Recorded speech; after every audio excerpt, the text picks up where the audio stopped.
रिझले जन म्हणजे सगळे लोक असत्याच्या पाठीमागे लागले, सत्याच्या पाठीमागे कोणी लागलेलं नाही. आज लोकांना सत्य नको, कारण बुद्धीच तेवढी झेप घेत नाही ना. एखादा अध्यात्म सांगणारा कीर्तनकार जर कीर्तन सांगू लागला तर लोक म्हणतात घरी झोपलं असतं तर बरं झालं असत. कुणीकडून बुद्धी सुटली कोणाच ठाऊक कीर्तनाला जाण्याची. डोक्यावरून पाणी गेलं, त्याचा अधिकार तुला नाही, तो काय सांगणार. साखरे महाराजांचं प्रवचन, बाबा महाराजांचं प्रवचन, धुंडा महाराजांचं परिमृत, त्याला अधिकारच लागतो. अधिकार पैसा दावियेला मार्ग. आणि तशाच कीर्तनाला प्रवचनाला लोक नाही येतच नाही. आणि एखादा जर गोंधळी आणला कीर्तनकार, मी नाव घेत नाही त्याच, कशाला काय करायचं.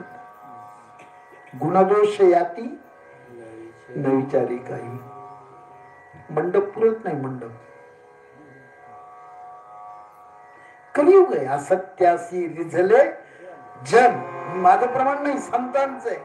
आणि पापा देते अनुमोदन. पहिली गोष्ट तर कलियुगामध्ये पापही कळत नाही, पुण्यही कळत नाही. कळतंय का? तर पटकन बोला. पंढरपूरला जाणं पाप आहे का पुण्य आहे? पुण्य आहे ना? पुण्य आहे ना? बरोबर आहे.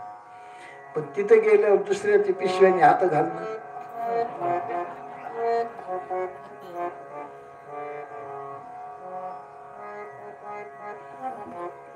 काय होत? पुण्य करता होय पाप. त्याला दुसरा प्रश्न विचारतो. चंद्रभागे स्नान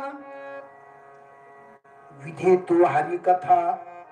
चंद्रभागेमध्ये स्नान करणं पाप आहे का पुण्य आहे? पुण्य आहे. पण तिथं अंगाला साबण लावणं हे कळत नाही माणसाला. उलट त्या तीर्थाचा अपमान तुम्ही केला, काही उपयोग नाही झाला. रामेश्वरचा सीतू, काशीला नेला, काशीची गंगा रामेश्वरला वाहिली, पुन्हा रामेश्वरून काशीला आले आणि साबण लावून आंघोळ केली. तिने पुण्य गंगेत गेले. पुण्य करता होय पाप. त्याला अजून एक विचारतोय की जप करणं पाप आहे का पुण्य?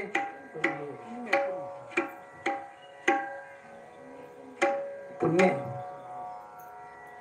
झाकून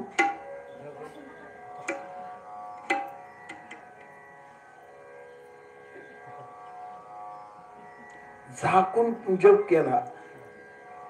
आणि सुनबाईला काय वाटतं की सासूबाई 3 तास एका जागेवर बसतात, कडक पत्तीचा चहा आणून दिला तर सासूबाई म्हणलं झाकून ठेव, मी आता गल्लीत येऊन येते. काही गरज आहे का? गल्लीत गेला तर समोरच यमुना अक्का होत्या. मग यमुना अक्काने विचारलं कुठे गेलता माझ्या सकाळपासून, दिसलेच नाही तुम्ही. म्हणजे मी तेच सांगायला आले तुला, मी आज एकादशीच्या निमित्ताने एका जागेवर बसून 3000 जप केला, चहा सुद्धा पिला नाही, पण तुला सांगायला आले. मातीत गेला.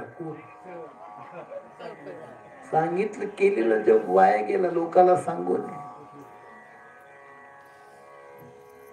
पुण्य करता होय पाप. हे कलियुग आहे. सदाचार लोपलाय. लोपले ज्ञान जगी तो मिनती